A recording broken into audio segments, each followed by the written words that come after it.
I work for a company that deals in luxury watches, and I've seen all manner of extravagant, over-the-top, and downright interesting watches in my time working here.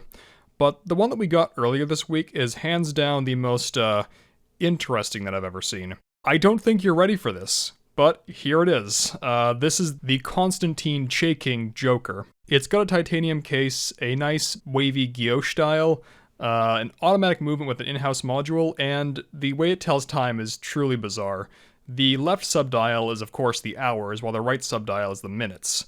And that mouth right there, that's not empty space, that's a moon phase dial. I originally made a video making fun of this watch because I thought it was some big watch brand that's trying to either cash in on a recent trend or seem hashtag relatable or whatever, but it turns out it's actually made by this really interesting independent watchmaker out in Moscow. And I'm really glad that I decided to look this guy up because he's honestly more of a mad scientist than a watchmaker, and I love the weird energy that he's bringing to the world. And this watch is just one of many that he makes that have a face on it with big old googly eyes that replace the hour and the minute hand. I like this one in particular. It's called the Minotaur, and it's very playful in that it has the googly eyes and the days of the week inside the nose, but it also has this Greco-Roman aesthetic in the lettering, as well as a labyrinth on the dial, which references back to the mythology of the Minotaur, and the top lugs of the watch kind of look like horns, which is just a very nice touch. But he also makes more serious stuff, like this watch right here,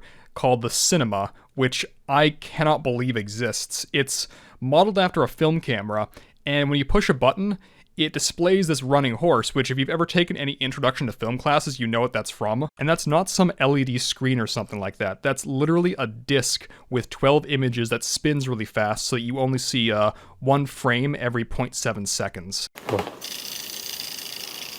Будет маленький фильм.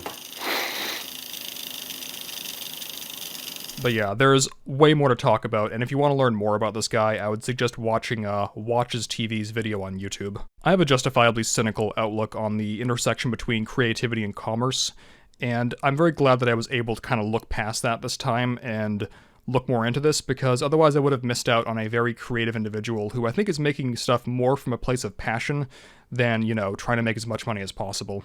If there was some alternate universe where I was part of the bourgeoisie, I would much rather own a watch from this guy than the other luxury brands that are really popular right now. Like that one Richard Mille watch that all the influencers love. You know the one. But then again, I wear a G-Shock, so what the hell do I know?